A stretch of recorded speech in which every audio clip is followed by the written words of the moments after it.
to play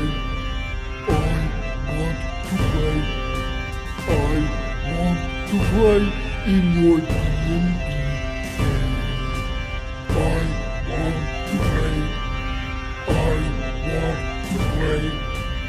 I want to play in your D&D game. I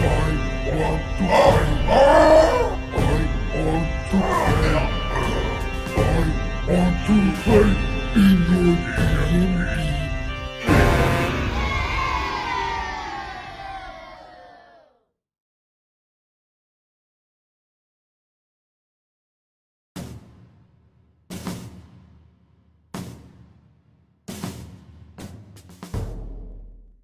Hi, everybody, and welcome to Dice Camera Action.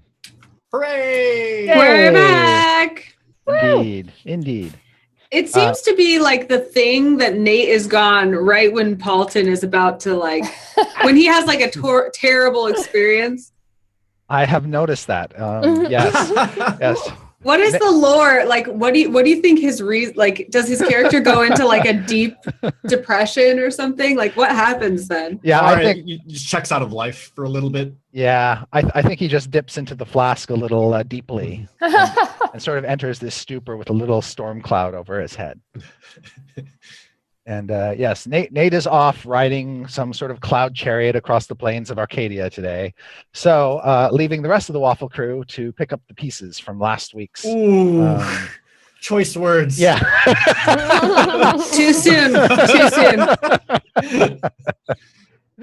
So previously in Storm King's Thunder, the heroes were led to the fire giant forge of Iron Slag by a frost giant hero named Harshnag.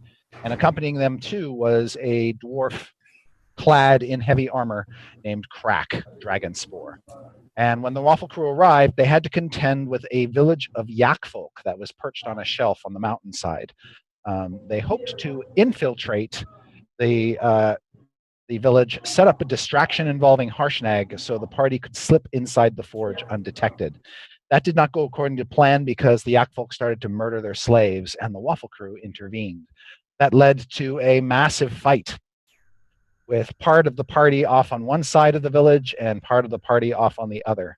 And by the end of it, Strix was pretty roughed up after falling off a roof a couple times. Fine.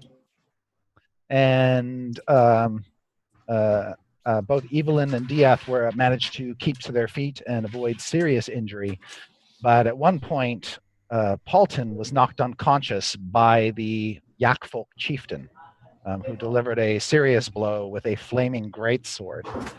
By the time Paulton regained consciousness, he was in the talons of Harshnag's giant hawk companion, and he was awoken to see, sadly, that his stalwart buddy, Simon, aka Murderbot, had been crushed flat by an earth elemental.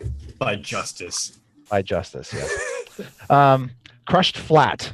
And that led to a very sad scene where Paulton was mourning the remains of Simon, and Evelyn was helping him pick up the pieces and put them in a bag.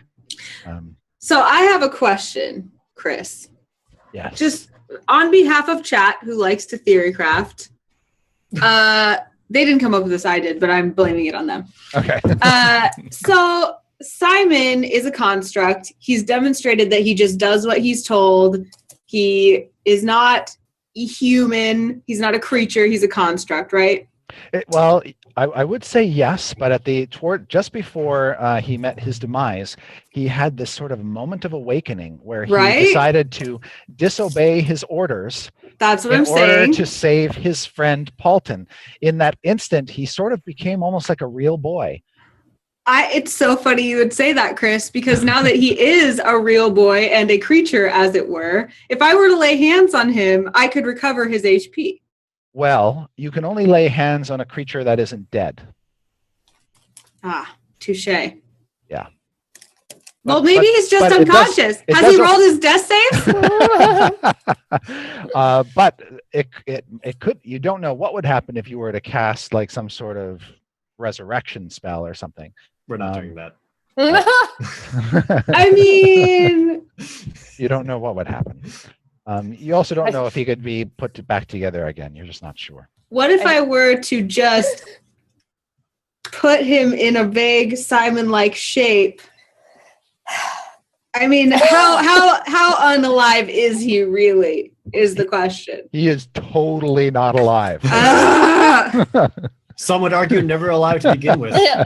And I'm pretty sure when you weren't looking, Dia stepped on him a couple times too. And, all of his, and a lot of his parts have been absolutely mashed and broken. So, yeah. I'm curious if one of us had been stepped on and smashed flat. Do we get death saves after something like that? Or is there ever a point where you get in the game like you're so dead that you're just dead? It is possible to take enough damage from a single blow that it drops you so low into the negatives you just die. Oh, God. Keep up this line of questioning and Chris Perkins will show you. I just need to know what I'm up against, you know? Yeah. One thing I did forget to mention is that before she had part of a house fall on top of her, Strix did manage to meet 3 naked elves and convince them to run around and set the village on fire. So at present, you guys are basically gathered near the foot of the chieftain's hut, and all around you are burning buildings, smoke billowing up into the sky and being blown off by a stiff, cold mountain wind. The hawk is still sort of flying around overhead, just kind of circling. The last you saw of Harshnag, he grabbed hold of the elemental and pulled it with him over the abyss, plunging to his death, you assume, 500 feet below. You also don't know what happened to Crack. Last you heard, he was screaming and bellowing on the far side of the village, but now you don't hear anything from him. Yeah, there. last I heard, Crack's having a good time. Yep. Rip in pieces, Harshnag. Other than the crackling flames and the stiff blowing wind, there's no noise. Okay. Well, Eventually, the naked elves, well, not so naked anymore. They're sort of got blankets over their shoulders. They come over to you, having done what they were asked to do. What is Paulton doing? Paulton is probably, I'm guessing, brooding real hard at Dia. wandering off with a flask tipped up to his lips. Oh. Strix is probably still on the ground, Yeah. I think. Yeah, you're sort of picking yourself up, Strix. Okay. After Evelyn and Diath took all the flaming straw and bits of roof off of you. Yeah. It's like, thanks, naked elves. And just walk away. As you sort of reconvene or gather, regain your senses, and consider the possibilities of maybe taking a rest, a few more slaves kind of come out. There's also the halflings that helped you finish off that Yakfolk priestess. They're standing there in grass skirts, basically, and wearing nothing else. And so you are starting to see more slaves. All right. In total, there are the 3 elf slaves. There are 4 halfling slaves. You also see what appear to be 3 dwarf slaves, and then 2 human slaves and 2 rock gnomes, 2 little gnomes. Oh. That's quite a few. And they're, for the most part, not wearing a ton of clothing. If they have anything on, basically just a very thin grass skirt. I have the bag of Simon, right? You have the bag of Simon. Can I just like perpetually carry that with me? Just kind of. Yeah, you can pack it away with your other gear. Okay. And you have Waffles, too. I'll take Waffles back from you and put him back in his back. Her backpack. No. No, give her to me. I give her back finally. Okay. Can I ask the slaves how long, like, she's going to, like, look at them, be like, how long have you lot been here? A long time? When you ask the elf slave girl, she says, well, we, gesturing to her and her elven friends, have been here roughly, I want to say, 3 months.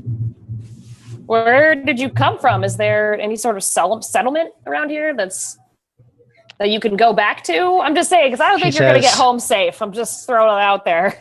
My tribe is in the Moonwood, west of here. It is our intention to return home as quickly as possible. Where these others came from, I'm not sure. At that point in time, the other slaves who are sort of gathered around you, Strix, will tell you that some of them have been here only a few weeks, others have been here months. The oldest of the slaves here is one of the humans, and he says that he has been here, he believes, for close to half a year. Wow. What usually happens, though, is the Yak folk eventually kill off their slaves. Once they gain more slaves, they kill off the old ones. But most of the prisoners who are brought here don't end up as slaves of the Yak folk. They are taken down into the forge and the mines. And one of the dwarves, who introduces herself to you as Speleotha Understone, tells you that she was part of a dwarven patrol that was ambushed by the Yak folk. And several members of the patrol were made into slaves. Some of them were killed for disobedience. Her leader, Jasper Dimmerchasm, was taken down into the forge. Oh, Does that name ring a Jasper. bell? We were supposed to find him. yeah, Jasper does ring a bell, yes. His patrol was lost. That's right. Yes, you were told that he was a sort of a dwarven war hero who led a Yeah. patrol, and his patrol vanished. Well, apparently it ended up here. If he was taken by the fire giants. Yeah. Okay. Do the fire giants come up here and talk to the Yak folk at all? Do they get anything from the Yak folk? I'm going to ask her that. She will tell you that occasionally the fire giants will come up. The Yak folk actually prepare or basically provide a lot of their food. Hmm. And what So, do they eat exactly? the giants? Mm-hmm. If they don't eat people, they basically have a diet that's part meat. So the Yak folk have livestock in barns and in fenced-in pens, and so they provide that. They provide vegetables from the gardens, and they provide slaves they don't want anymore that the fire giants can either put to work or. So It seems very strange that Yak folk would provide literally cattle and humans as food. All the slaves will tell you is that Yak folk are unconscionable creatures. They are evil to the core. They really don't care about anything other than themselves. They're pretty sucky. looking at their clothing tastes, I'm going to have to agree. Apart from and they tell you that the way that the giants come and go is through the double doors, and they'll point to the doors in the mountainside. Beyond that, they say, is an elevator that leads down into the forge, and that elevator is powered by the water wheel, which also powers the millstone for the Yak folk village. We broke that. Yeah, We broke it pretty good, yeah. yeah, we did. I'll ask any of the slaves that since they've been here for so long, and if the fire giants visit every now and then, do they happen to overhear anything from the fire giants about what they're currently up to or what they're planning within the depths of Iron Slag? The various slaves will sort of look at each other, and most of them are shaking their heads, and they all turn to you and shake their heads and say no. Damn. I have an idea. It might be a bad one. Strix will just look at everyone and tell them her idea. Slow turn to Strix. So if the Yak folk give them their food, I could technically change into a Yak folk and carry some food. Maybe one of us passed out, like a dead person. Like I'm bringing a dead body for food, like in my Yak folk hands. And then I would have free reign, and the rest of us could be invisible, because I know Paulton can do that. I'll point at him wherever he's getting drunk. So technically, some of us could be invisible. I can walk us through with this offering and just kind of mind my own business. Like, hey, I'm just walking through, just delivering some snickety snooks. Hey. The human slaves, there's a male and a female. They will say the Yak folk aren't allowed in the forge. Damn it. Also, I don't think saying the word snickety snooks is going to Look, okay. Don't maybe make fun of they the way say she it. talks. He's making fun of me. It's okay. I give her a big hug. Just pet her hair. Also, She was almost dead like 2 minutes ago. You lay off. I'm just trying to You be real about forgot this. about me. I never Yes. forget about you. also, You were fine. it just so happens that Snickety Snooks translated from Yak folk means poop raccoon. That's so weird. I look Well, at I all don't have any more ideas. I'm just going to lay on the ground. I have an idea. We should all band together under the light of Lathander That's not as an idea. one. I look at the slaves and I'm like, you have done more than is needed. You have risen above and beyond the call of your light. But should you wish to join us, we will welcome you with open arms, for the journey home is long and arduous. How do they Yeah. react? They sort of hook onto the words "journey home" and think that's a great idea. Yeah. They're so, willing to follow you on the journey home. so the moment Evelyn shuts up, Skia steps in. I don't know what else is around this village, but anything that you can take for supplies, food, water, anything you can fashion into clothing, whatever you can and take. Now is your moment to run and get out of here and let everyone else know what's happening. I mean, if they want to go now without our protection, we just can't leave till we go to the forge. It's the problem. Yeah. Yeah. Speleotha says, and turns to two other shield dwarves. He says, "I don't want to leave without Jasper, Ra. We need him. He is a hero of our people, Ra." So I've heard. Yes, Ra. We could use some muscle, Ra. And she says to the other, "Let us find weapons, Ra. We will join them into the Ooh. depths, Ra." Yeah, I'm do being- that. Weapons. Well, how quiet and sneaky can you be? They look at you like they don't know what those words mean. So from Strix to Evelyn, you're about an Evelyn. Speaking of weapons, as we kind of start looting around for weapons for them, is there Yeah. any interesting loot that we find off the Yak folk? The Yak folk themselves weren't carrying much, other than the clothing they were wearing, maybe some, pipes and some tobacco. But and most of their homes are now on fire. Yeah. Once they burned down, the slaves will tell you the Yak folk kept a lot of their treasures in their huts, and there were some fine things there, including piles of weapons that they had taken off of slaves over the years.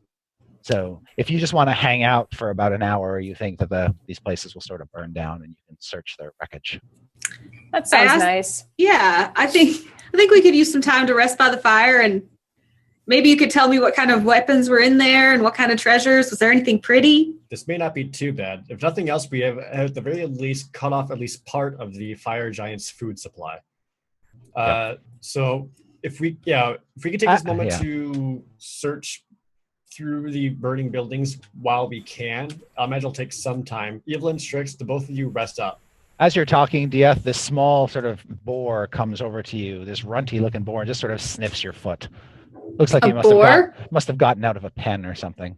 Oh, he wants to be your pet. Good. When the slave escaped, you can take this boar and use it for food. Diaz, you're the worst. Have you no love for beauty and life? I am trying to help these people. That's true. Is Crack dead? You're not sure. You'd have to go over to the other side of the village to see what happened to him. Are you going to do that, DF? How am I going to get over there? Someone fireballed the bridge. Oh, I guess. The bridge is still intact. It's just No, I'll go. scorched. I'll Misty step over No, there. Strix, you rest. You Okay, were bye. just under a rough I'm already moment. walking over Take a there. short If you rest. wanted me to go, you just needed to ask. And I flitter up and go check Okay, things fine. out. As soon as I see Evelyn leave, I'm like, never mind. She has armor, and just go and lay on the ground again. Right. Evelyn, as you go over to the far part of the village where the mill is and a few other huts, which coincidentally are not on fire because those ones were never lit, you do see immediately what appears to be lying in the middle of the village, face down, surrounded by the corpses of dead yak folk. Oh, he's sleepy. I flutter down beside him. Yeah. He's not moving at all. Are you okay? Are you? Are you like patting him? Yeah. Okay. Can I like take his pulse? Like, can I sense if he's? As soon as you do that, you realize that his armor is lying face down on the ground, and there's nothing inside it. Ugh. Oh no! I kind of look around, looking for a naked guy. You I don't see, see you him. see no naked dwarf running around. Yeah. This is quite strange. I seem to have found a full set of his armor, but he's not inside it. His maul is there as well. Also his weapon. He may be naked and unarmed.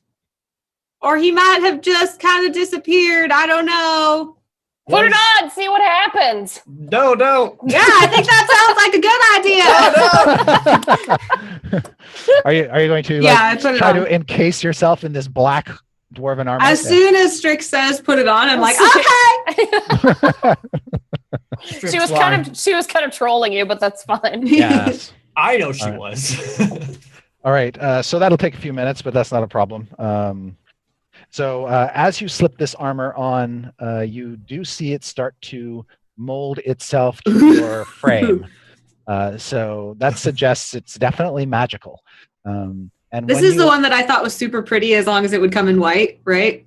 It's absolutely black and covered with all this ornate gold filigree and Mhm. sort of emblems of what look like a gold dragon. on it. Cool. So it's really quite something. And it's got the big bucket helm, thunk, that sort of sits seamlessly on top of the rest of the armor. And all that is visible of you when you're fully encased and all is said and done is a little bit of your eyes poking through a slit. Evelyn also, she has that like white fur collar. So I like Yeah. to think that like pieces of that are maybe just like sticking out and that's all you can see. Yes. It's like awkward. And now your voice kind of has this sort of hollow, tinny sound Hey to it. guys, Oh God. I like this armor. Clunk, Um, clunk, clunk, clunk. Wearing the helmet is optional. It's fine. I always hide the helmet. Yeah. I also grabbed it was a maul, right? Yeah, it's a big, heavy iron maul. Cool. I picked that up and I'm so strong. Yeah. It's the best. You said that so sure, like I am. Evelyn thinks that's her internal monologue. When you don't hear the accent, that's, she's just like, wow, lucky I'm me. so strong. Is there anything I noticed once I put the armor on or pick up the maul? Anything about them? The maul does not appear to be magical. It just seems to be a heavy, pounding weapon. The armor, because it's obviously now conforms to your body type, is pretty easy to move around in, even though you're just like a walking tin can. And you'd have to take about 10 minutes to attune to the armor, at which point you get a sense of what its abilities are. And when you do, In order to help with the attunement, after that, everything I say, I end with I. This is cool, I. I like Nice. this armor, I. Maybe don't steal Crack's stuff until I'm you know not stealing it, I. I'm just holding it for him, I, so I can help find him, I. Strix help. I'm not helping. Is there anything else that I know that I ran into some chests in the burning hut? Are they non-burning now? Yes. So by the time Evelyn has attuned to her new suit of armor, you can go into the non-burning chieftain's hut. And when you do, All right. yeah, you can find the chests underneath the wreckage. They are locked, but it dawns on you that maybe the chief has the keys and you are proven right. Yay! Or I go through the chief's stuff and take his keys, and then I also take one of his teeth. Okay. or Dieth is here the whole time. It's one of the few things that make him happy. Oh, there you go. But Or you're right. Or No, Dieth you're right. can just pick the No, locks no, while forget you're. it. No, she got the Yeah. keys. No, It's fine. Okay. Strix will hand the key to Dieth. She's not in I don't charge want of the keys. keys. No, That's not take the the point. key. The I'm key- not in charge of keys. I don't want them. You take them. She'll hand you the key. Go to the chest. Go. Be happy. Let something good happen to you for once. No fighting, I. See, this is how bad things happen. Okay. I also searched the other huts on my side of the bridge. Okay. What you're able to find, Evelyn, you find 4 blocks of incense. That might be worth something. You see one of the huts has a gold censer hanging from the ceiling that you put incense in.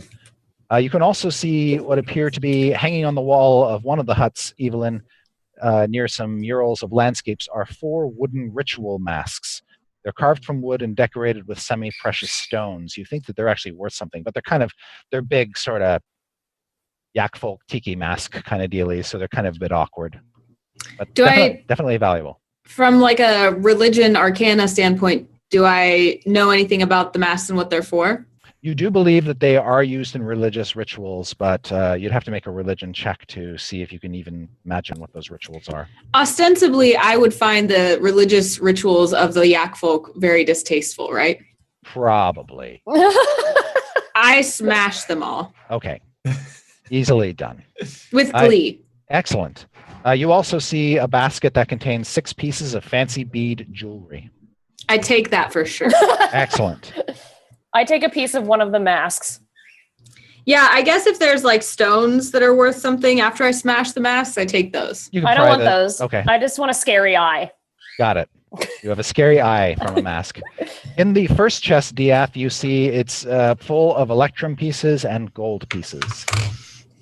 Oh, excellent. There are 420 electrum pieces and 270 gold. So it's pretty brimming. The second chest contains a clay jug painted with images of flying genies. Uh-oh. That sounds fun.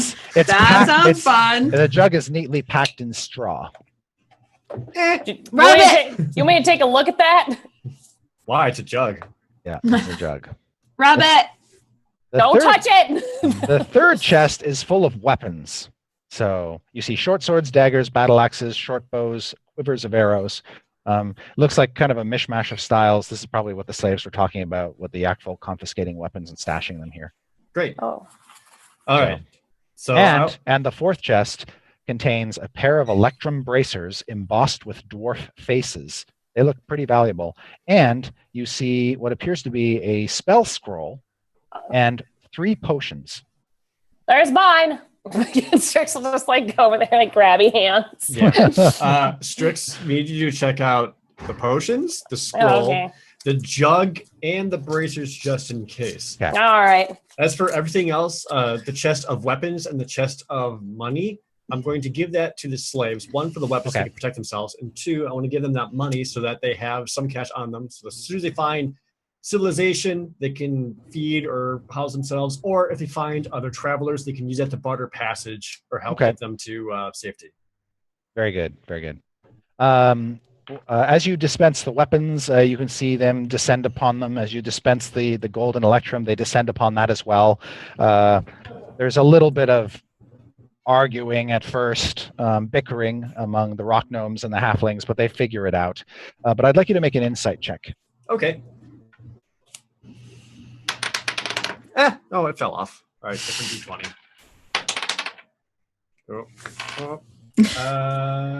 Insight is 20. Excellent. You notice while this is going on that the 2 human slaves, the man and the woman, do not take weapons, and they do not take any of the treasure. In fact, they seem completely disinterested. Are they wizard's eye? Oh, no. I'm not over there yet, am I? No. Have I? Okay. But you're on your way.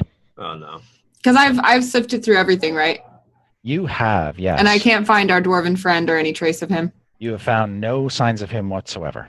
I would like to, I'm going to try to like signal to those 2, be like, come on, come get something for yourselves. Come on over. When they weren't paying attention to you, and when they notice that you are calling out to them, they kind of look at each other, and then they go over and start to kind of pick through the remains, but not with any great interest. If they were paying attention to me, what were they paying attention to? That's not really self-conceited. I'm sorry. They were watching. They were looking at the other slaves basically go at it and collect stuff, but not in a let's wait till they're done kind of way, just sort of in a bemused, kind of not really caring kind of way. All right. With your roll, you're able to sense that there is something off, vaguely menacing about the two of them. Ah, Why wouldn't they need weapons? But now they Perhaps- have them, although they just kind of look at them like, oh, quaint. Yeah. Can I maybe?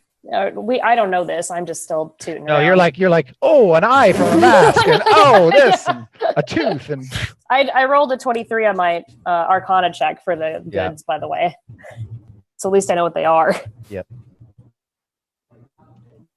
all right. And Evelyn, so I get back over there. you do.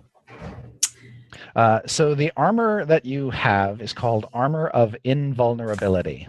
Ooh, I like that. Yes, you believe you get the sense that this is quite a piece of armor and would be very valuable to its true owners, which would be the Bronze Fire family. Oh yeah. But while you wear it, you have resistance to non-magical damage. Nice. So all your non-magical damage is halved. Moreover, you can use an action to make yourself immune to non-magical damage for 10 minutes or until you are no longer wearing the armor. But once you use that power, you can't use it again until the next dawn. Wow. So yeah, it's juicy. This armor feels great. I need to get some like this. This one isn't mine. I understand that, but I'm going to wear it for the time being until we can take it back. As long as that's okay with you. Okay, thank you. I mean, I'm more concerned about what happened to Crack. He's not dead in it, otherwise we'd be there. Yeah, I checked inside. He's not like invisible in there or anything. I looked all around. He's not like all tiny or anything. Couldn't find him. I wish it was white though. Wouldn't it be pretty if it was white? Diaz, did you find any cool weapons? Just presumably mundane ones I just gave out to all the other slaves. Yep. And Strix, you're able to look at the items that Diaz presented to you. Two of the potions are potions of healing. Oh, finally. Yep. I'm like, Dieth, look, these are healing potions. You love those. I wouldn't know what one tastes like. Yeah. Is there Your a potion eyes of, would. Is there a potion of aging 10 years? Nope. Both of those healing potions, they look like what do they look like? They look like thin blue liquid. The other potion is Strix, a potion of frost giant strength. Oh, nice. And when you drink that potion, your strength score would go up to 23 for Wow. 1 hour. Jesus. That could be really funny. Yeah. All right. I will pocket those and the spell scroll that It I has found? it has the scroll. It has the spell knock. Oh, written on nice. it. That's a good one to have. Yeah, we have one with us at all times. His name is Dieth. Am I right? Strix is like, are you feeling a lesser person because of a spell No! scroll? I think. But if he Alright, well, rolls it up, and yeah. She will pocket those things Okay. and give. I'll give one of the potions to Dieth, one of the healing potions, just Okay. because. Yay! That's a good idea. For the record, you'll probably need it. Thank you. Who's going to keep the potion of frost giant strength? You, Strix? Yeah, I'll keep it. Because super strong Strix would be funny. I'll keep it. Strix is like, Evelyn's already that strong, so it doesn't really matter. Yeah. Neither the clay jug nor the electrum bracers are magical, although you assume they have some value. All right. All right, I'll just be like, they're not magical.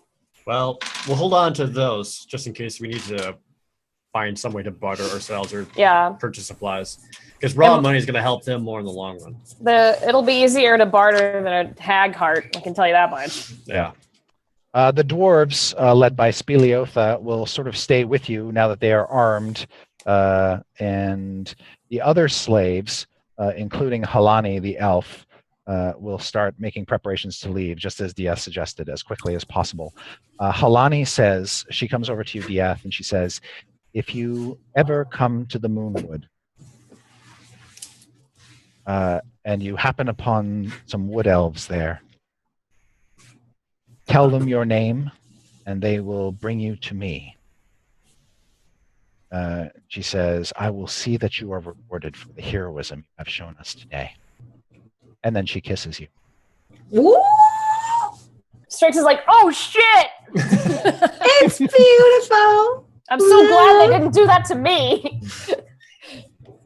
How does Dieth react? Hold on, I'm still writing notes. He has to think about it. That's how he reacts. That probably He's is how he still reacts. writing Yeah, notes. go on. I hold out the maul to Spinelli. Spinelli. Stracciatelli, whatever. Speleotha? Yeah. Yeah. Yeah, that's what I said. And I ask her, would you care to wield this magnificent weapon of our potentially fallen, but hopefully not, and hopefully just fine comrade Crack? Yeah, she will hoist up the weapon and sort of weigh it in her hands, and she smiles and she says, awesome, Ra. I agree, Ra. Now this Ra is a weapon, Ra. I have one too. I pull out both of my axes. Her eyes go wide. I Yes. think we bond over our love of weapons. Right. Yes, you do. I think we I don't know how to do weapon talk, but Evelyn totally does. So she launches into if she was the kind of person that worked on muscle cars and she was like, oh yeah, this and that about the engine, blah, blah, blah. But she's like, this and that heft, this and that shape, this and the perfectly balanced, blah, blah, blah. And just so they go into this conversation that nobody can penetrate until they finally force them to stop. By the end of that conversation, Speleotha wants to make sure that when she gets back to Citadel Adbar and earns the king's admiration, that you are by her side so that you can meet members of her family and be welcomed into the Understone clan. That sounds awesome, Ra. The halfling, one of the halflings who helped take down the yak folk, his name is Dingus. Aw. I legitimately use that word as an insult to people. Dingus Rathill. And Oh, I love him already. poor guy. yes. Dingus. And Dingus has tears in his eyes, Dieth, and he says, I have all this money now, but nothing worthy to give you as a reward. And my family isn't even wealthy enough to offer you what I would consider to be even a modicum of compensation for your bravery. All I can say is, if you ever run into other rat hills, just tell them you know me. I'm really well liked. Aw. Okay, Dingus. It's good to have good self-esteem. And he says, I think, and I'm just guessing here, but I think you need a hug. I don't. No, I don't, Dingus. I think you do. He does need one. I see it too. I don't. Look at all this affection you're getting. Come on, big Diaz. guy. Come on, big guy. And then, the Strix is halflings. laughing so hard there's tears in her eyes. Yeah. It's And Strix, you can see Rat Hill's butt, his bum, because his part of his grass skirt got torn off. And Diet's arms just straight down to the side as he's getting hugged. And he's just kind of looking up a little bit, Yeah. just waiting for Plus, it you to have be done. you kind of have to drop to your knees to be properly hugged by a halfling. So you're just kind of arms at side, on your knees. It's getting uncomfortable. Oh, yeah. Okay, Dingus. And then the other three halflings just sort of gather around and hug you as well. I go join in. Yay! Oh, no, that's enough, Dingus. You guys are the true heroes today. You fought for your own freedom.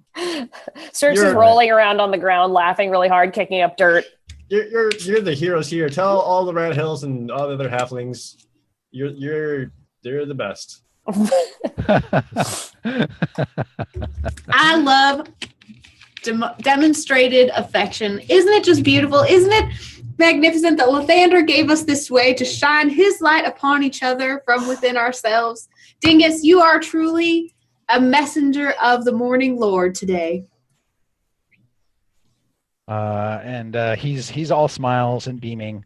One of the other halfling girl, one of Dingus's fellow slaves, she hands you, Diath, a small polished agate, like a gemstone, and you can see it's kind of carved in the likeness of a cat's head, but it's not very big. It's about like marble size. Yeah, tiny. All right. Yeah, But looks like something you worked really hard on in your slavery time.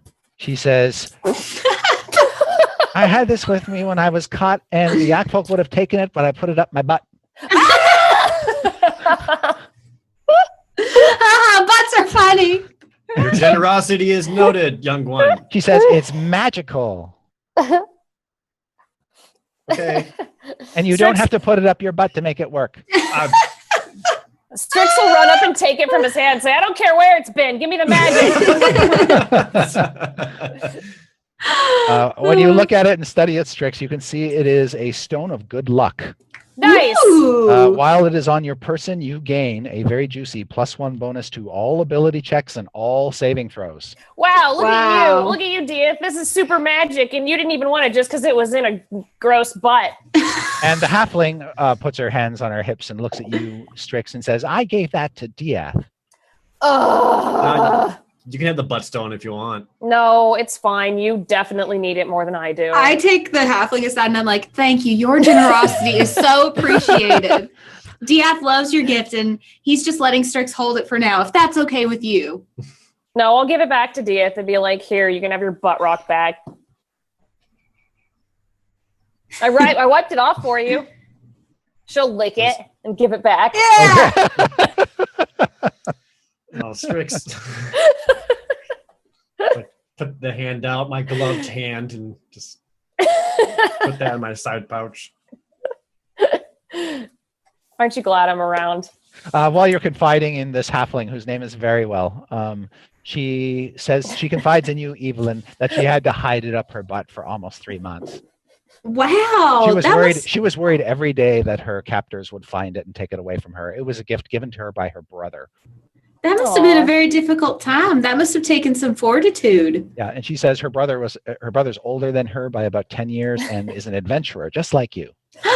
Really? And what's his name? His name is Ella Berry. Ella Berry. That's a very nice name. Where is he adventuring? What is he up to? Maybe we'll cross paths sometime. She says, I don't know where he is at any given time. He's all over the place. He's part of an adventuring crew that wanders around the Silver Marches. Well, maybe we'll run into him sometime, and I'll tell him that I met his sister, and I liked her very well. I get it. That's so funny. You are so funny. Thanks. Shucks. All right. We got things to do. Yeah. Now, don't go hiding anything else in your butt. It's probably not good for you. Oh, no. Yeah. Are you so are they part of the party that's leaving? Like, who's staying with us and who's leaving? Well. And where are those creepy humans? Did Dia tell us they were creepy? Did you? I didn't, but I'm giving them the strong side eye. Okay. You can see that they're still here. They're kind of off by themselves a little bit, and watching you and watching everybody, and kind of looking around. All the other ones are pretty much gathered up whatever they can carry and are heading out at this point. The humans seem to be lagging behind. Uh-huh. But it looks like they'll leave if you're like paying attention to them. They look at you and you look at them and they're like, they start to make motions to leave. Okay. You guys can stay if you want. No, they can't. Why not? There's no reason for any of them to stay. Well, need if get they out of here want and to. safety as fast as. If they want to fight the giants with us and risk almost certain death for the good and glory of the world, they're welcome to. At this moment, Dia's like, oh, I see what Evelyn's trying to do here. No, wait, no. is what she actually believes. And you can see the day is wearing on. It'll be nightfall in about 5-6 hours. Yeah. I kind of look at these humans and I'm like, is there something you want to tell us? Is there something going on? You can confide in us. And I use my like best charisma to make them like, come on, tell me your secret. Need I remind you that I have 20 charisma? Right. Yes. They will look at each other, and then the woman will say to you, "Well, okay, but it's private. That's all right. We'll tell you and no one else, and not here." Well, where? There isn't too many places to go that are on the way to the forge. Well, we could just tell you over there. And they point past the dead chieftain, past the open gate, over where Harshnag fell. That kind of looks like a not very safe place. Why don't you just go in the hut? Yeah, how about the hut? That sounds nice. Well, all the huts here have basically been burned, but right. they're still like, there's a bit of a shell to them, but not much. Let's just go behind that burned out hut shell and we'll just have a little chat. They sort of look over your shoulder toward your friends, and they say, "It's not important." A man says, "It's not important. Let's just leave." I try again to be like, well, if you don't, sometimes it can help to get things off your chest, but I'm not forcing you. You know, I don't like ledges. Make an insight check, Evelyn. Okay.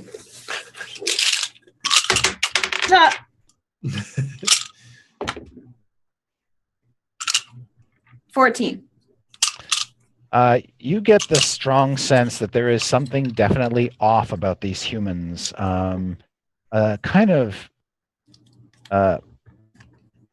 It's your paladin senses are tingling. There is something deeply, deeply, deeply, deeply evil about these people. Uh-oh. I cast, I think. Is it Zone of Truth? I think so. I think I'm too curious. Ask them if they're fucking werewolves. Yeah, probably. Vampires. Stare at your face. I'm just over here licking butt rocks. I don't know what's going on. I don't think they would. I think they would just withhold information, even with Zone of Truth. Yeah, they're not compelled to talk. They just, if they do speak, they would speak truthfully, and they would almost. I'm like, I think it's fine. I think we should go over there and talk. And I give a really meaningful look to Strix and Dieth, and I kind of like, I do one of these, like. You've got your helmet on. Apparently. So it's like you can't see my face, but I'm going. Like, what is she doing? Is she having a seizure? I think it's fine. I'm going to go over there with these humans to talk about something that's totally private.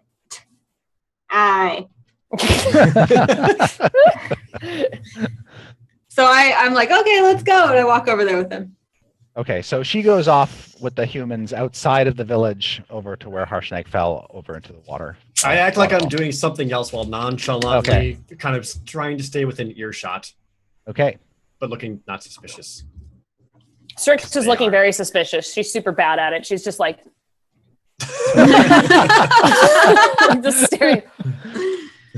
All right. As much as I can, I'm also like, I'm at the ready. Like I'm at the ready to just like light fall, or even actually tree bane. Like I think I'm like, if I've got my senses tingling, I'm like, these are probably like magical creepies, and I'm just gonna, yeah. All right. As they make their way over to the edge, I'm also very aware of my flying boots. If they make any action toward my boots, they're done for. Because if I fall off the edge, I need those. Right. Oh, Okay. actually, as we're walking over there, I test to make sure I can still fly in this armor. You can. Okay, good. I just take a few little skippy steps. Well, Just- actually, yeah, it's sort of weird. You probably don't put on the armor doesn't have boots per se, so you can wear your own winged boots with this armor. Good. So yeah, and it's perfectly fine. All right. Haha! Didn't catch me there. Diath and Strix, you see that the female human, as they're walking away, picks up picks up the handle of the chieftain's greatsword and drags it behind her. Oh, that's cute. You think you can wield that against me? I don't say that because I don't see it. Yeah, but it's clear the weapon is clearly too unwieldy for her. There's no way she could actually wield this big sword. What would you need that for if you're just having a chat? And then they kind of disappear around a corner. I'm just going alone over here. Yeah, should we sneak over there? Yeah, on it. I'll let you go first. And then you can see the male is sort of pulling the gates closed.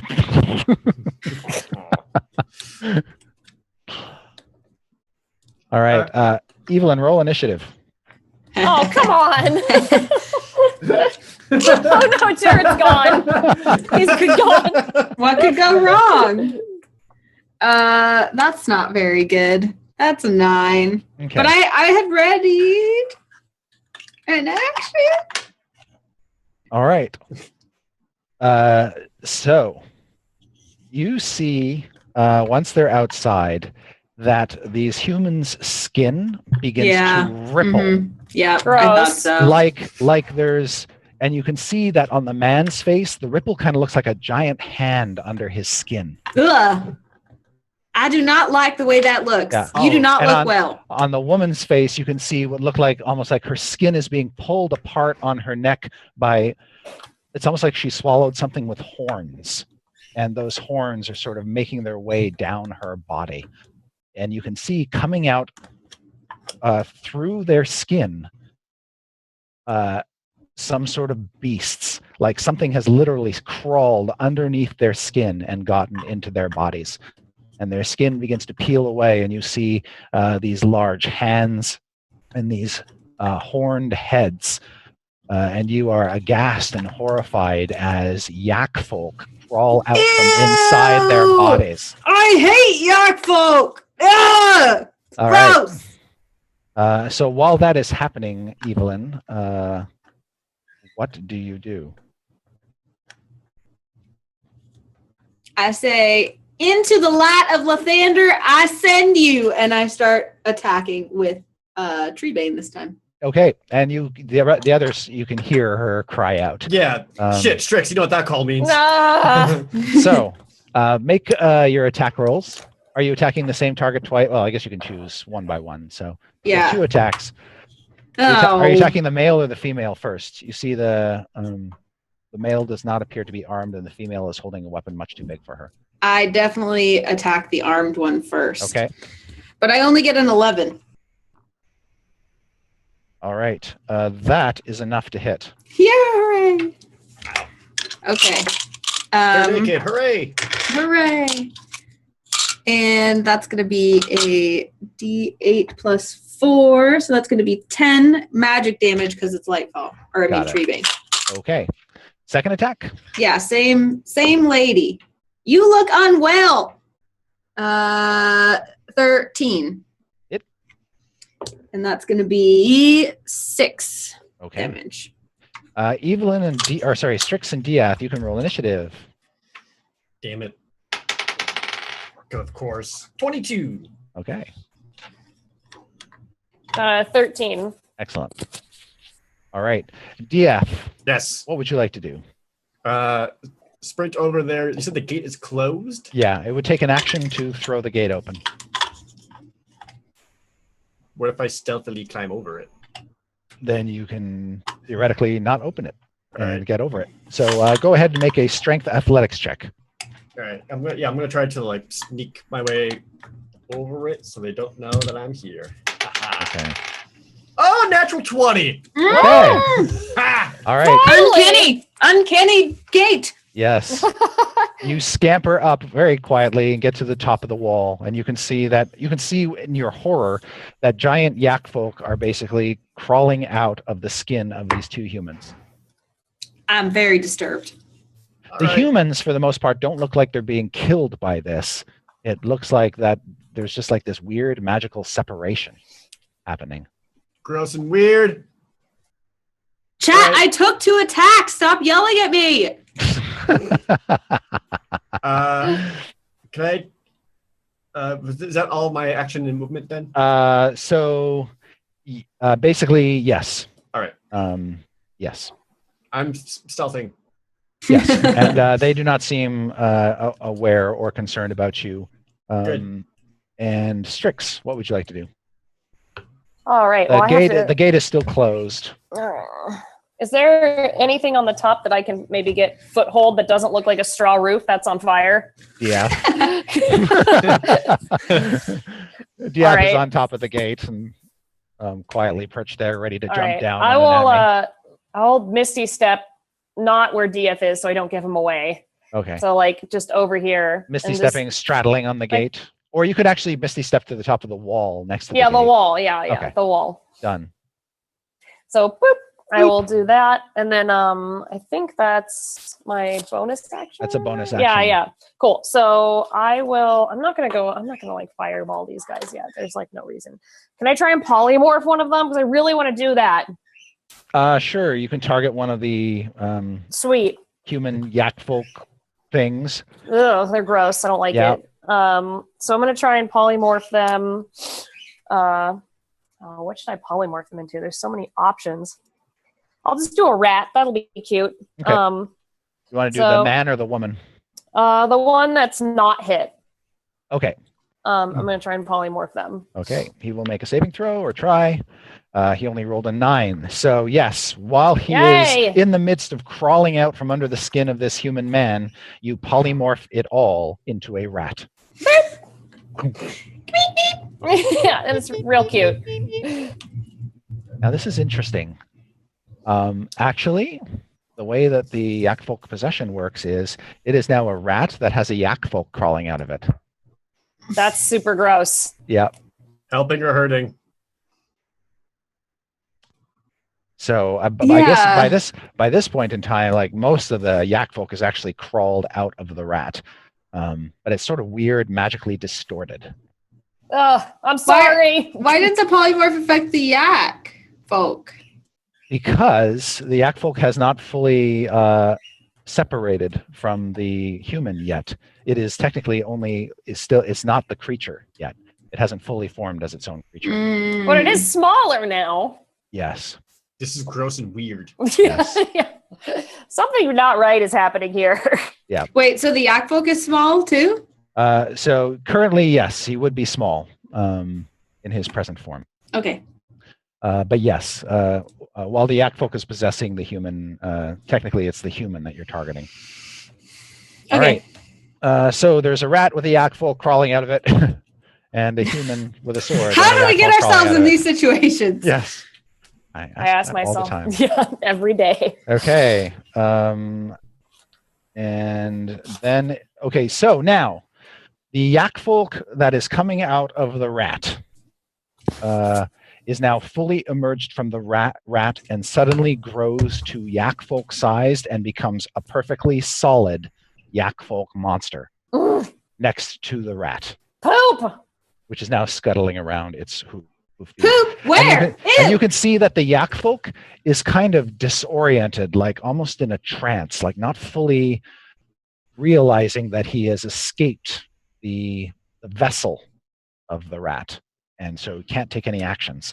The other yak folk, wounded by Evelyn, also has fully emerged from its host and is likewise in a sort of dazed state and can't take any actions, which brings us to Evelyn. When So, now the human woman is perfectly fine, other than the fact that she looks stunned. She looks fine, you said? Yes. That's not good. Oh, right, because I might intuit that I hit the human, not the yak Right. folk. I'm going to... I'm going to fly up, like, just out of their range-ish. Okay. And I'm going to cast Moonbeam Okay.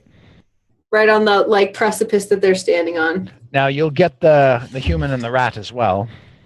That's, well, dang it. Didn't think of the moral quandary. Never mind. As soon as that occurs to me, I decide to change my mind. All right. And I just hit her with the axe again. Okay. Have at it. Even if I were to fly like up, if I'm still in melee range, it doesn't matter. Right? Correct. All right. 12. Hit. Glad their armor sucks. That's 9 magic damage. Done. And same one. Ooh, nat 20. Oh. So that's a total Right. of 27. Yep. So roll your damage dice twice and then add your bonus. Oh, only 1. Poopies. And then an 8. Okay, so 9 plus 4. 13. Got it. Yeah. All right. You deal the yak folk a painful wound. And You are gross. Stop it. Gross. It is Diath's turn. All right. So it's the male one has fully emerged, Yes. and then the female one is part rat with yak. The female one is just the female yak folk escaped from the female prisoner and is fighting Evelyn. The male emerged from the rat and is unhurt. Weird. All right. I'm just gonna stealth up to the yak that Evelyn is engaged with. Yep. And try to attempt to sneak attack it. All right, you can do that.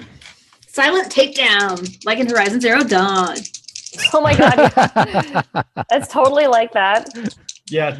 Nothing else. Yep, no other game. Just that. Yeah. 13. Oh, yes. Excellent. Dice. For 23. Ow. Okay. That yak folk is looking very, very hurt. Don't possess people. It's not nice. And Okay. then with whatever actions or movement I have left, I'm just going to try to signal to the dazed humans and just kind of point, like, get over there now. It's like, just get out of here. Okay. As like we try to handle this. All right. The woman kind of collapses onto the ground. Damn it. The man, who is a rat, Oops, sorry. sort of scurries around, and it is My it bad. is Strix's turn. My bad about the rat. She just watches this all unfold like, oh god. Yes. I love that anytime Strix tries to use magic to help out, it's just something goes awry. It's so wonderful. She's had a bad day. Yeah. Yeah. So Strix, while you're doing your thing, the owlbear just sort of paws you in the side of the head. I'm just like, stop it. Stop, I'm trying to do my job. Stop. Just sort of grabs both your ears with its big paws and then starts gnawing on your hair. Stop. Bad out there. Did you feed her? Maybe she's hungry. I will later. I don't want to encourage bad behavior. Let her chase the boar around. Yeah. Oh my god. Okay. Well, the polymorph didn't work. Paco, stop. I'm sorry. He was yelling in the other That's room. fine. I had to grab him. Yeah. Okay. So I'm just gonna do magic missile on the one that's hurt. Okay. So pew, magic missile. Get him. Look at the camera. I know, he's ridiculous. He's ridiculous. He was like doing a fire alarm noise, and I was like, okay, buddy, you're gonna come over here right now. He wants to be on the show. Oh, yes, he does. I have to change my computer from this room. He can play waffles. And that's 4 plus 4, right? I think. Yeah. So you got 3. If you cast it at your base level, you get 3d4. Add 3. That's right. Okay. 2, 3, 4, 5, 6, 7, 8, 9. So 10 total. 10 total. Yeah. All right. That yak folk dies. Yes. Yes. Aha! Under the pounding of your magic missiles. Pew pew. All right. And I'm like, no, waffles, no. The last yak folk, who now has regained his senses and is no longer emerging from a rat, which was a existential crisis for him, is going to reach down and pick up that big sword now lying on the ground.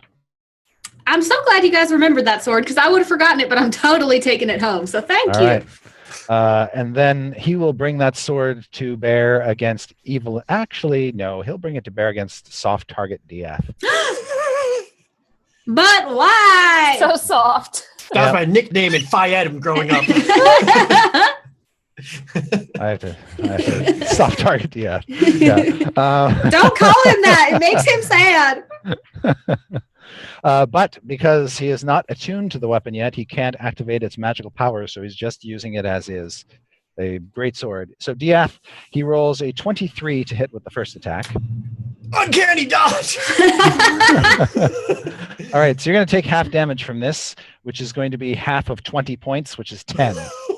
Okay. Yeah. You take 10. Okay, that's cool. Still a lot. His second swing is a Way 19 worse. to hit.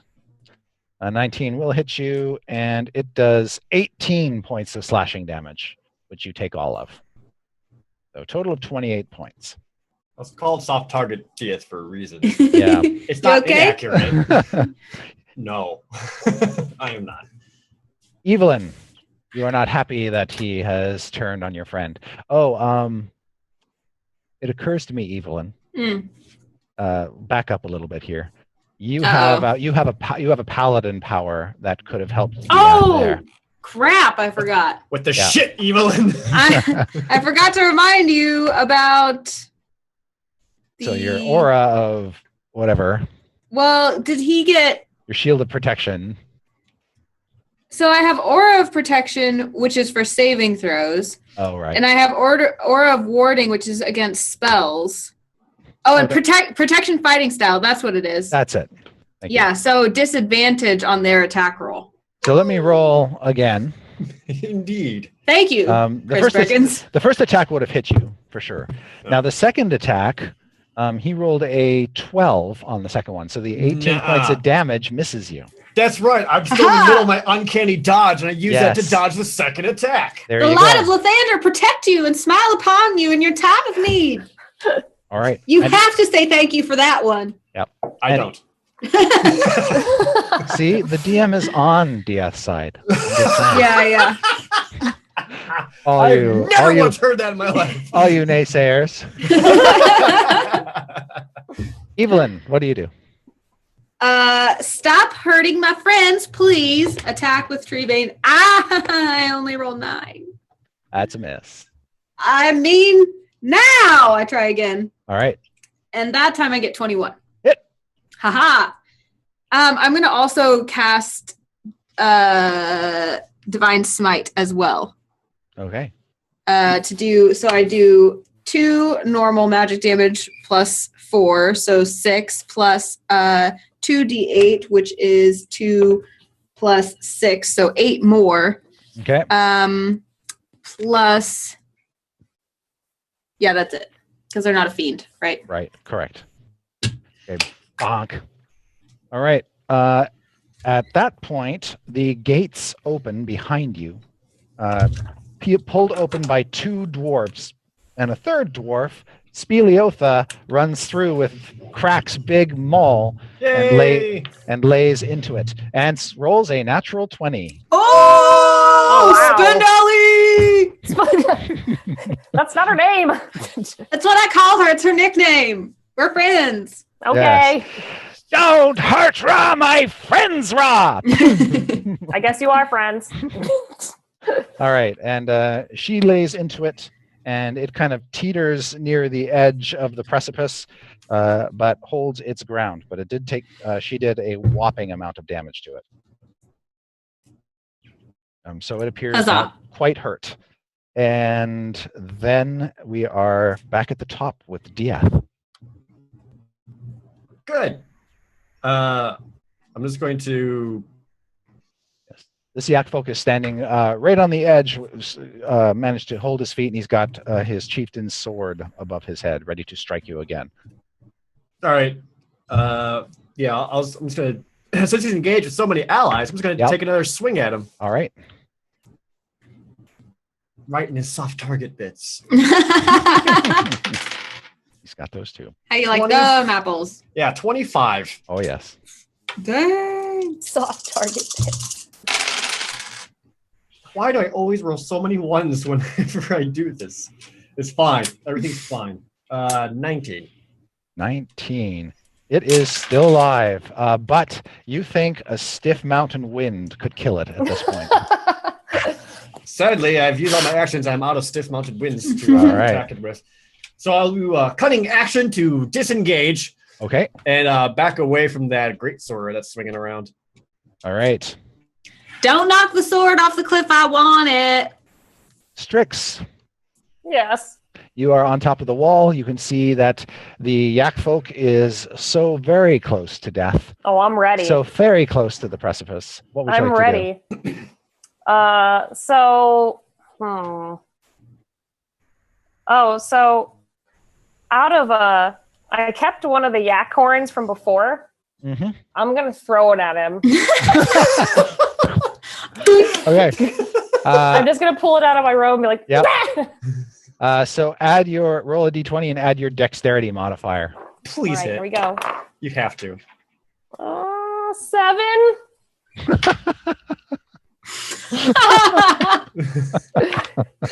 Okay.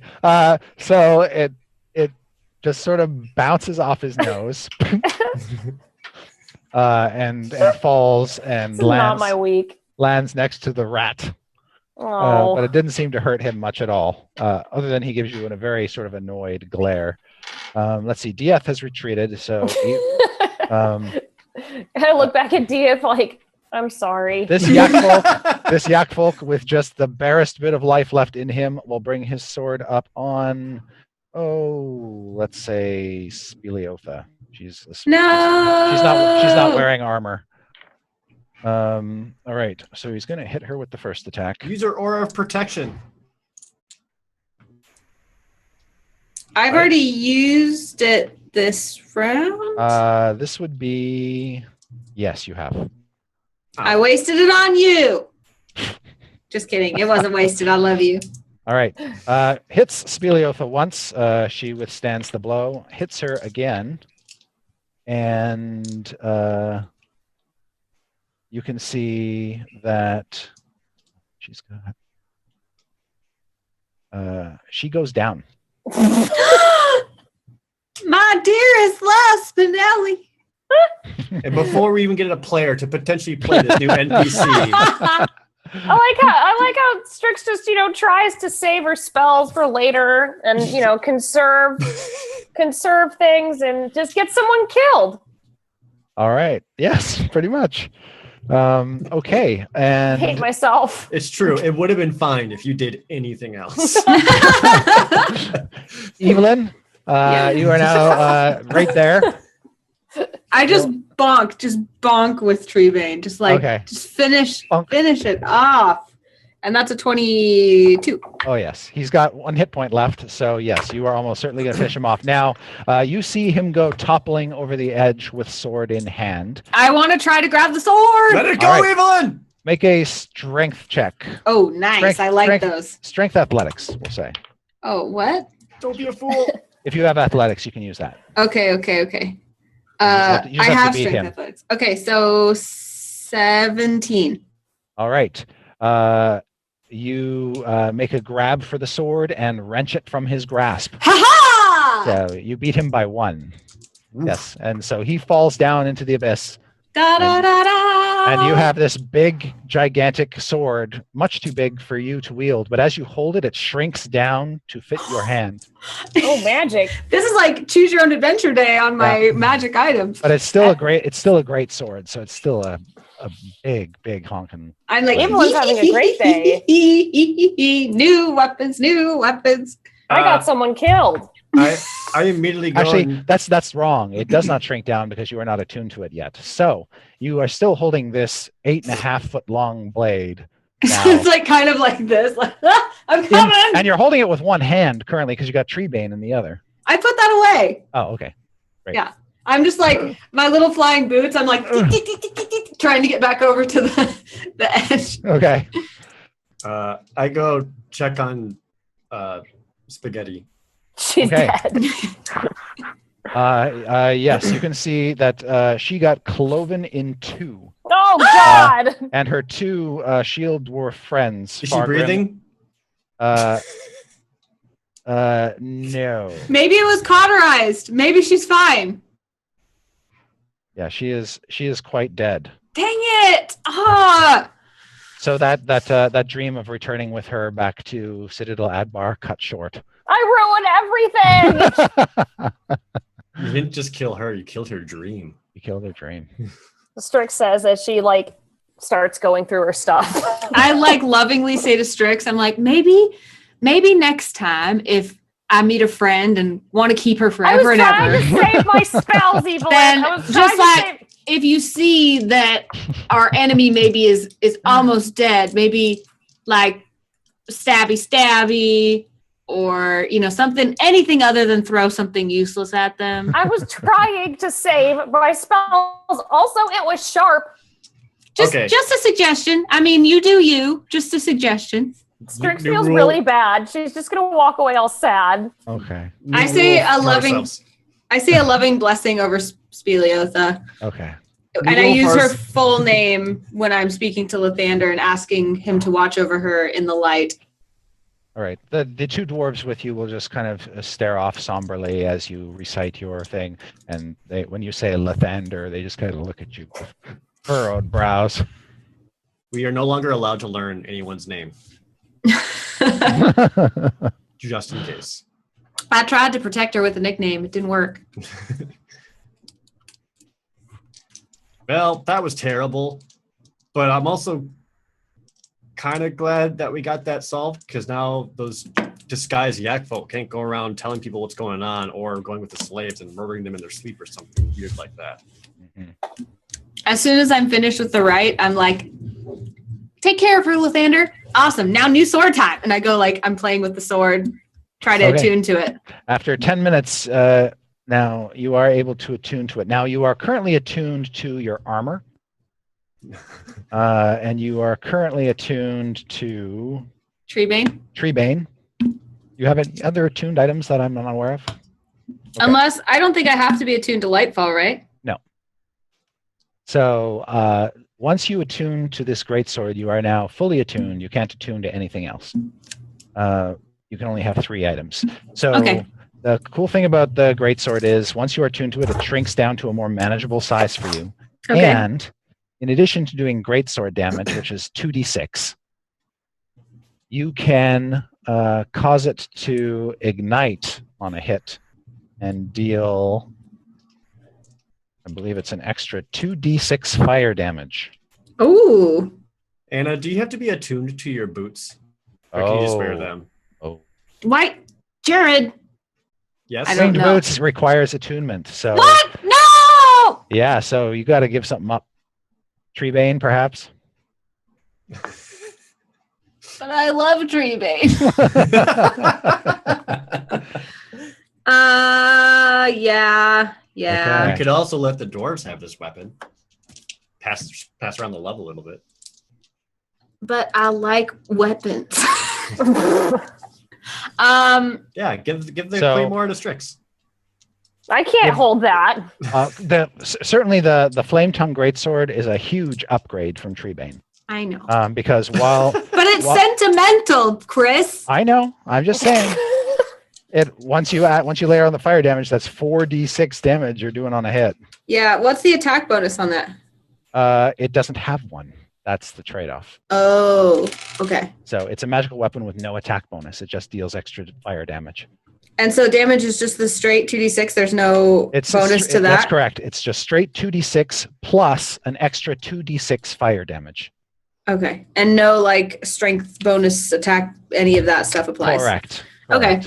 And 46 is like half a fireball, so. Can I keep Treebane but not be attuned to it? Yes. So I can just carry it until I give it away. But now you're carrying 3 fairly large weapons around. I am a tank. I jingle when I walk around like Yep. But I do look around. The dwarves that are standing there, are they properly weaponed? They are currently carrying short swords. Okay. Which to a dwarf is not properly weaponed. No. Spinelli. Speleotham? Yeah, her. She had them all too. She did. They can certainly take, one of them can take up the mall. So I grab them all and I hand it to one of them, and then I take Treebane off my back and I say, in honor of Spinelli, I present to you with Treebane, who has been our loyal companion, the slayer of the tree monster, and the holder of our secrets. Evelyn? I'm busy right now. Yeah. Saying goodbye. Just got a question? One question. What? You're taking this greatsword, right? Yes. Burst into flames? Yes. Does fire damage? Yes. Burns people? Cool. Uh-huh. All right, so you're going to take that with us when we go into Iron Slag, where the fire giants are. Mm-hmm. That's my question. Okay, fine. You were telling me I was carrying too many weapons, but fine. Never mind. I'm not saying you can't. I just want you to know. Okay, fine. I'm just going to hold on to this for now. So the dwarf sort of reaches out and is like,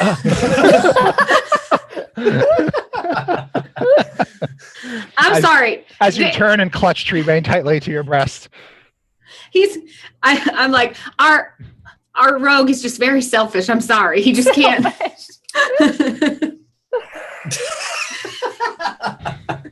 So yeah, I take the sword that I name the Heart of Spinelli, and I just attach it to my back. So that would be touching if it was the right name. Yeah,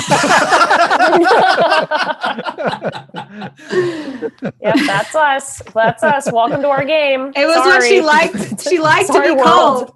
We were friends for like 15 minutes. She liked it. All right. Noted.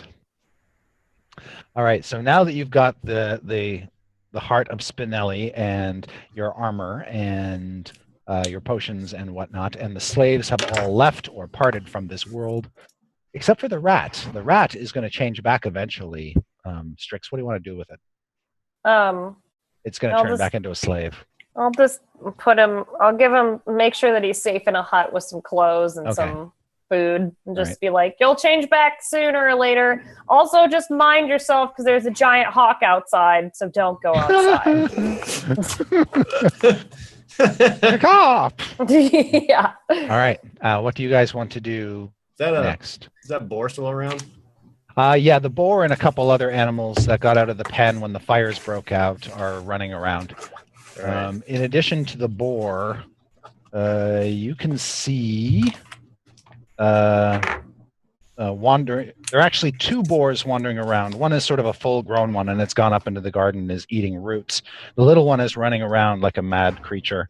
You can also see some chickens, and there is a yak sort of wandering around.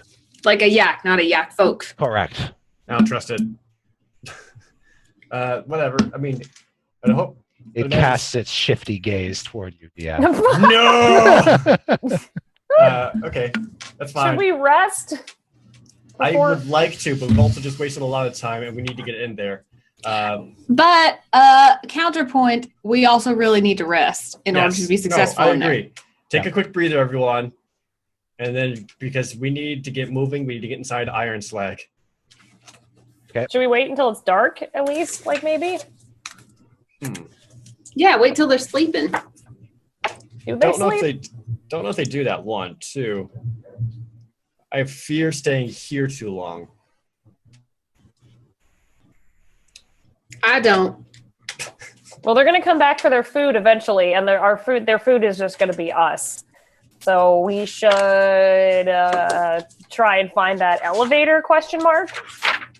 Right, the one that doesn't work anymore. Yeah, but I mean, Evelyn can fly. Either way, a lot of us are injured. A lot of us have used up a lot of spells in our magics. So Yeah, you can camp out in a wrecked or burnt down place. Yeah. We'll try to just take a breather there. Okay, and you can spend your hit dice. As quickly as possible. So spend hit dice. Remember, each hit die you spend, you gain that many hit points back, but you add your Constitution bonus to every die rolled. Hey. Oh. Perfect.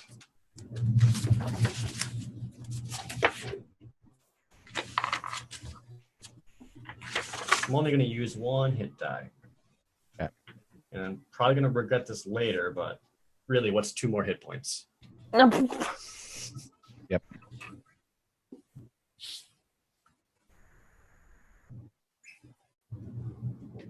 All right, cool.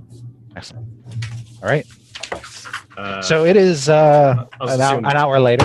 Yeah, I'll just assume Paulton also has rested up and gained spells, etc. Yeah, you can assume that. Great. Okay. He's still in his sort of anti-Diath mindset, so he's like, I'm not going anywhere where Diath is. Yeah, it's cool. And Evelyn was mean to Strix, so she's sad. What? I was mean to you? The party divisions are forming. Yeah, because you mean when I killed the dwarf, I didn't mean to.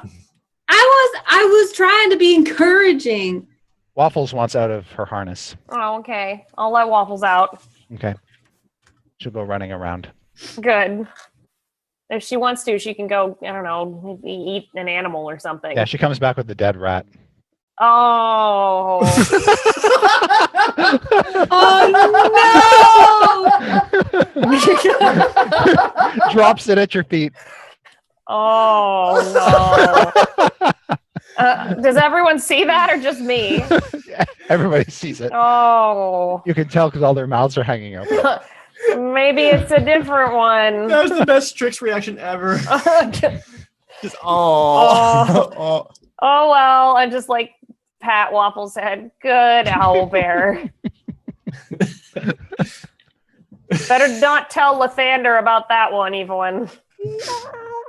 I don't know what you're talking about. Good. All right. I mean, the owlbear's got to eat. Yeah. Maybe it's a different rat. It could be a different rat. Let's leave the scene of the crime. Yeah. Of many crimes currently going on in this village. All right. Now there are those big doors set into the mountainside at the back of the village. Right. Those lead to the elevator, you believe. They are currently closed. They're sized. They're about 20 feet tall or thereabouts, and they are made of cast iron, but they do not appear to be locked to death. Okay. All right. I'm going to take a moment to see if there's any kind of alarm or trap on it. Okay. Go ahead and make a perception check. Probably more concerned about an alarm system than it being trapped. 13. 14. You are not able to detect any trap. Okay. I don't think there's anything on there. More importantly, with this sheer size of these doors, can someone like me even open them?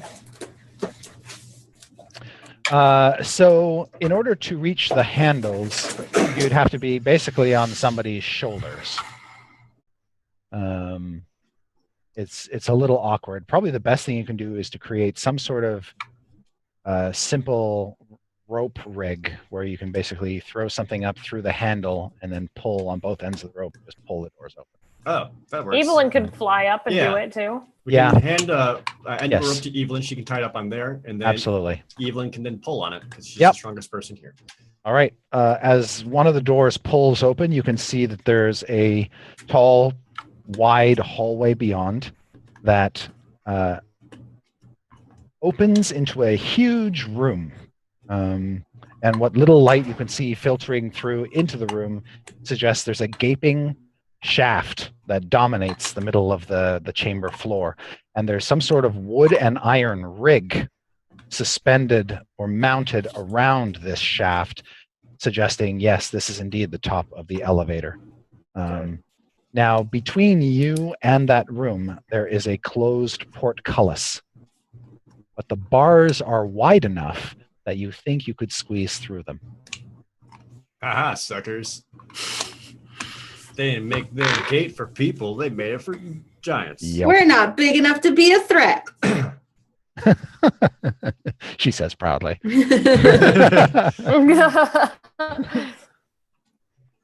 So when you slip through the bars of the portcullis into this big giant room with the shaft in the middle of it, you see that the ceiling here is 50 feet high. The shaft is 80 feet in diameter. Jesus. And the bottom of the shaft just is absolutely dark. It goes down past even your dark vision strix. The other thing you feel is there is warm air coming up the shaft, and deep down below in the darkness, you hear the sound of machinery. Ooh, Obviously, boy. the forge is active. Yeah. And the elevator platform itself is at You the do bottom, not see presumably. the elevator platform at all. What you do see is suspended from the rig that's mounted to the pit's rim. And the rig kind of looks like this lattice, this dome-shaped lattice of struts that peak right above the middle of the shaft. And then there's a large pulley mechanism with gigantic chains. These gigantic chains obviously mounted to or attached to the platform, which you can't see. The chains are so big that they would be difficult to climb. Not impossible. You could just sort of go from loop to loop all the way down. It's just a little tricky. So the chains look like they're attached to some sort of platform, possibly? Like if Yes. you hold them? Yeah. Yeah. Can you Now, pull those chains? These chains are bigger around than your bodies. No. Yeah, They're like each massive. chain link is the size of a wagon. Yeah. And if this platform is as big as the diameter of this shaft, it's an 80-foot diameter platform. Wow. It's massive. Massive platform. Now, on the far side of the room, with your keen sight strix, your dark vision, you make out what appears to be a lever set into the far wall. It's at a height that suggests it's meant to be pulled by fire giants or something equal size. Big iron lever set in the wall. There is also a doorway. There are actually two other exits from this room. One is the hole that the axle of the wheel passed through. The water wheel that turned the crank on the elevator. There's a hole that you can go out through there, and that's where some of the light is entering from. But there's also a doorway on the far wall, on the opposite wall to that, and that seems to lead to what appears to be a smaller spiral staircase going down. For little people. Oh, good. There's stairs. Yeah. Guys, I see a lever. I think we might be in over our heads a little bit. You ever think about that sometimes? I think about that every day. There is carved above that tall archway leading to that staircase is giant script. I can read that. Yes, Can you? it says to the mines. All right, that one says to the mines. I feel like that might be a slave entrance. Just a hunch, considering it's not giant-sized. Well, maybe we could pretend to be slaves. I mean, our goal here, just to clarify, just so I don't misunderstand, is reconnaissance, right? I'm not supposed to kill any giants. I can, but... You're trying to avoid any kind of conflict or confrontation. Okay, that's what I was thinking. We only need to figure out what it is they're doing here and then report it back to Sozil Adbar, and then they handle it and we get to go home. So, do you think a slave might be wearing this really awesome armor? Do you think I could get away with that? I don't. Absolutely not. Okay. I'm sorry. But could I use prestidigitation to make it look like it's not that armor? No, you could make the armor, look shittier or shinier. But not change it. Right. You need something a little bit more dramatic than that. What if I just take like some strips from your robe and like just glue them on?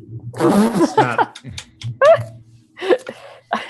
How Do I crafty are see any you? like burlap sacks around or anything? I mean, there's lots of things back in the Yak Folk village, like blankets and baskets and grass skirts and all kinds of stuff that they make, crafts basically.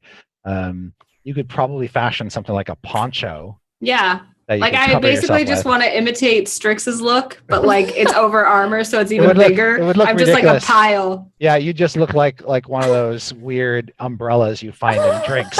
You know, like just a, So you're just ponchoed with this Yeah. helmet on top. Yeah. yes. No, yes. I would put a hood too. So I'm just like I'm like a triangular being.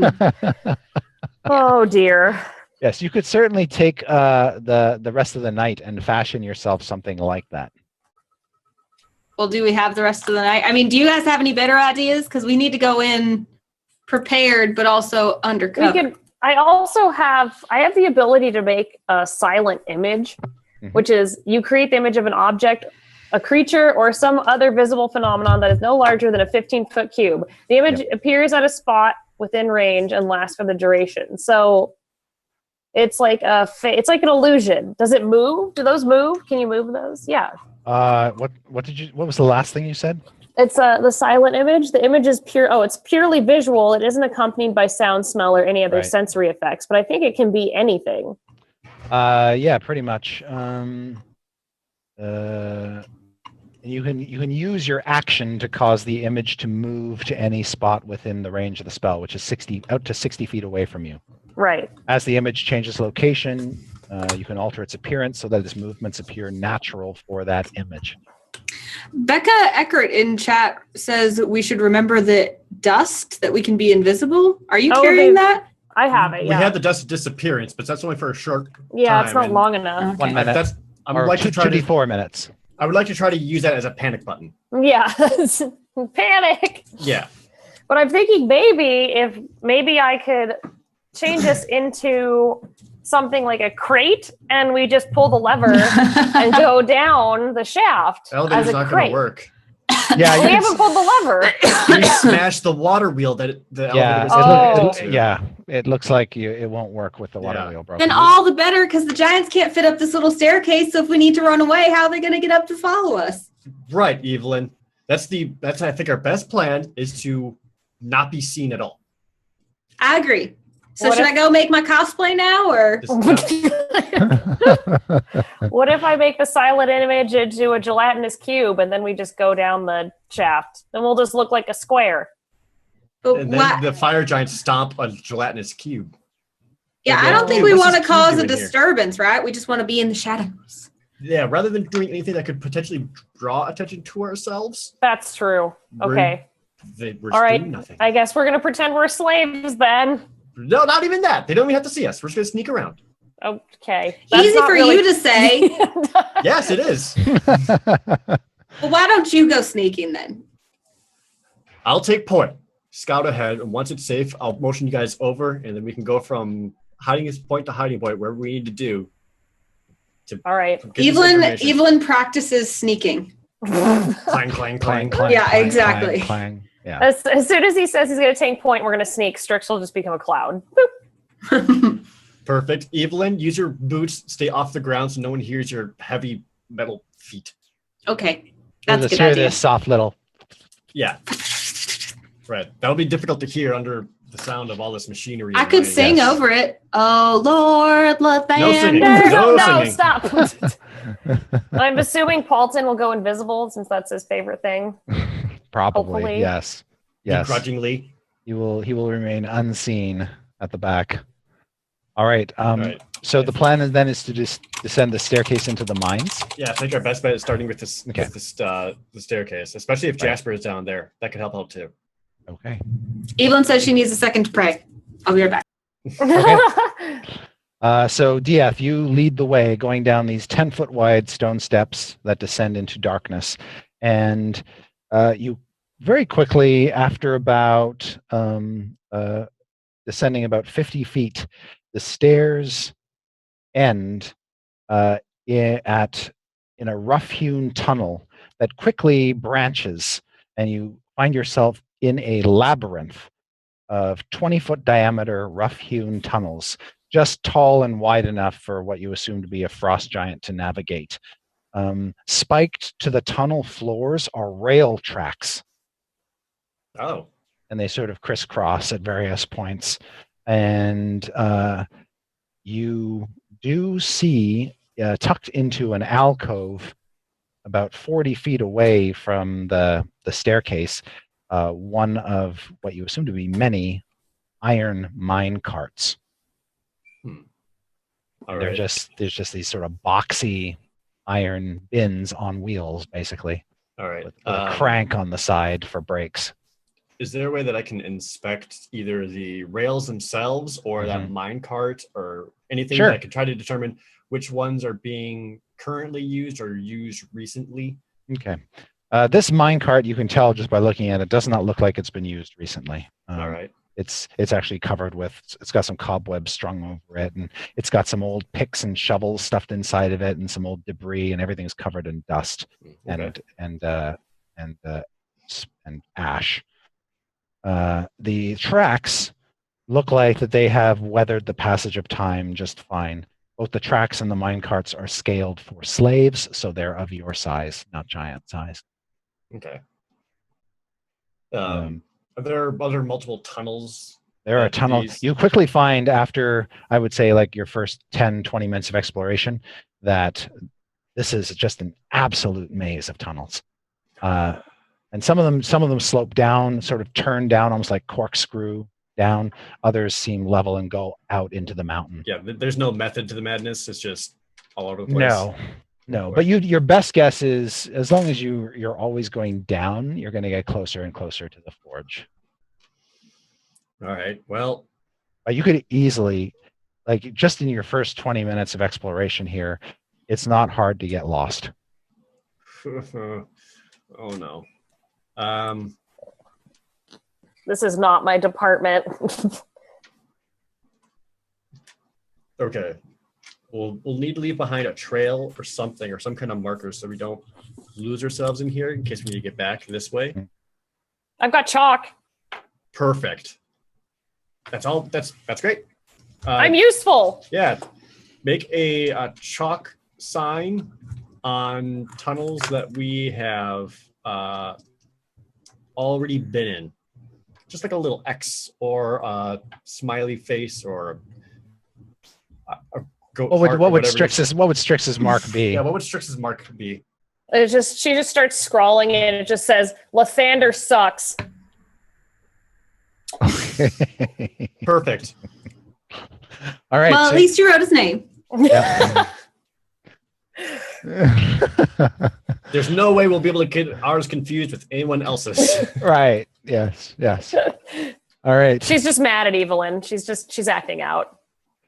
Okay. I was just trying to be encouraging. Yeah, She's like, just keep it as after a while, Strix, you realize Lathander sucks is a lot of words to write. all right, she'll just draw a moon, her little staff symbol, upside down. There Okay. you go. Perfect. Okay. So Dieth, I would like you to make a survival check to navigate the mines. Oh no. It's wisdom if you don't have the skill. Yeah, I know. Not terrible. 16. Oh, very good. So as you find passages that descend and you follow the minecart rails, you do see other abandoned minecarts here and there. Some of them are broken, some of them are perfectly intact, but you haven't seen or heard anybody. But eventually you start to pick up on distant sounds of picks striking stone and the sounds of rocks being shoveled into metal carts. Those get louder and louder as you descend. And you make your way down, down, down, ever down. And after what you assume to be about 3 hours of descent. Holy crap. Yes. Okay. You follow you see the trail up ahead. It seems to open up into a large room.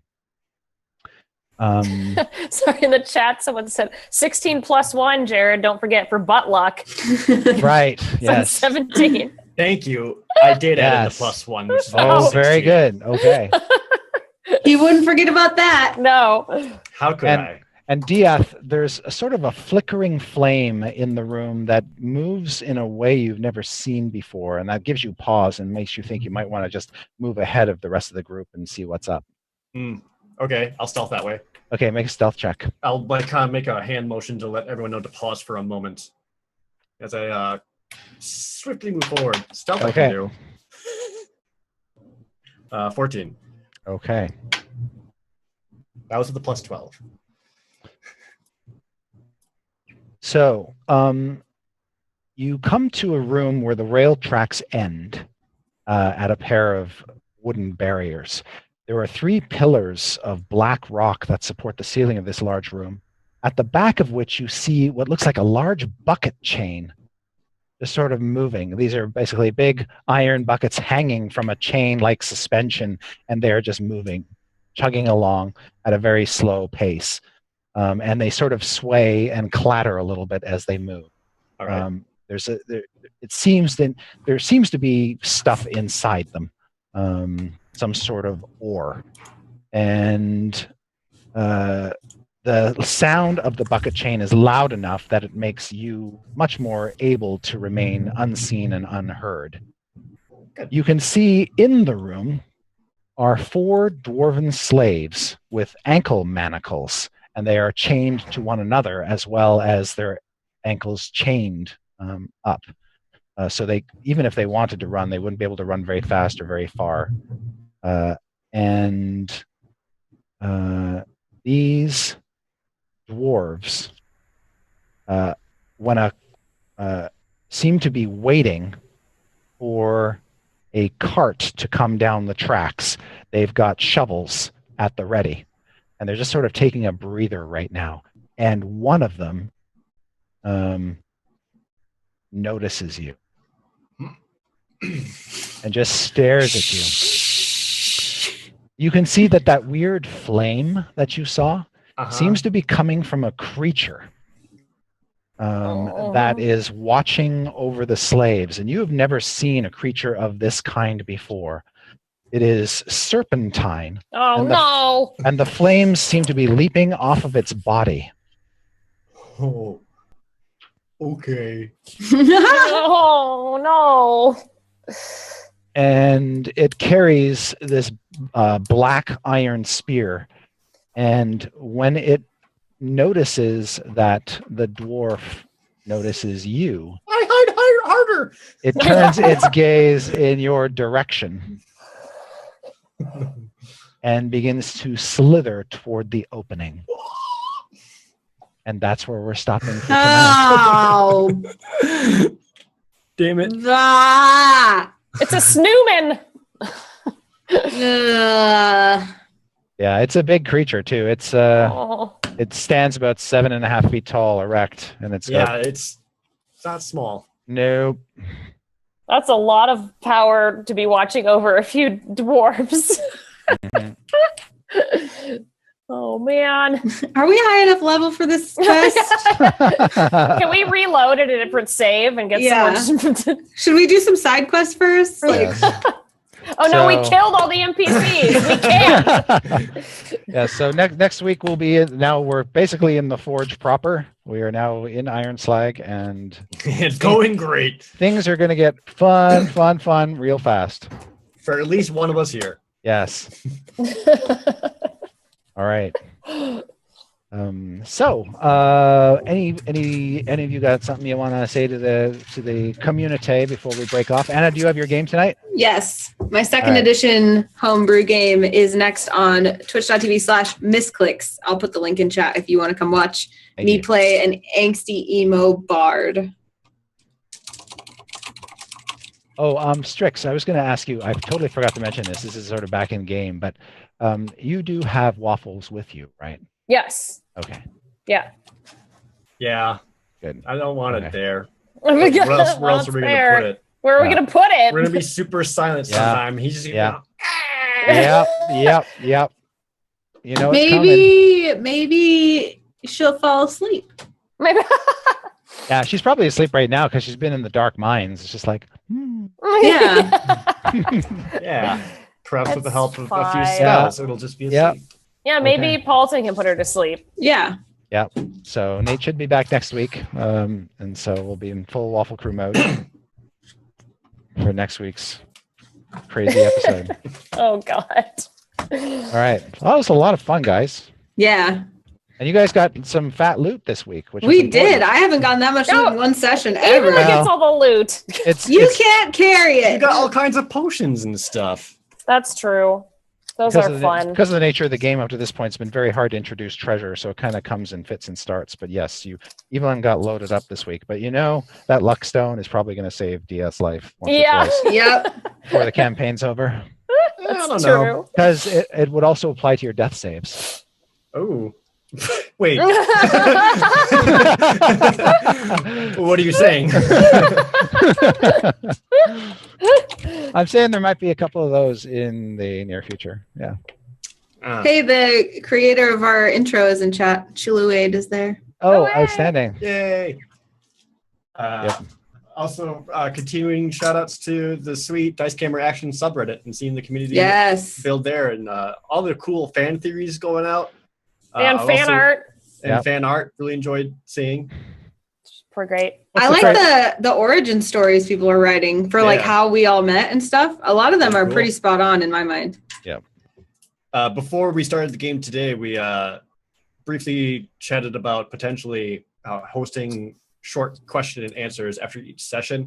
Don't know if we'll actually do that or not, but that'd be It's hard because of Anna's other game, and she has to get Yeah. prepped for that. But it would be nice if maybe one time we did schedule a little AMA. I mean, Yeah. we usually have at least like 5 or 10 minutes between this and my other game. So if we Yeah. took questions from chat, we could do 1 or 2 each time at least. Yeah, We we- totally could. just to help foster the community there and make things super neat. We haven't decided if we want to do it in character or not yet. I think it was a good point from Holly that answering in character for Strix and Paulton is way harder. Yeah. Yeah, that's true. Because You if may you not- want you to may give not real get much of an backstory- answer at all. Yeah. Yeah. Yeah. It's like you asked the question. She's gone. Yeah. She's been gone. Yeah, She's she just never pulls there. her hood up over her head and Yeah. Strix's Shrivels answer, away. she just deletes her Reddit account. You're blocked. You've been blocked.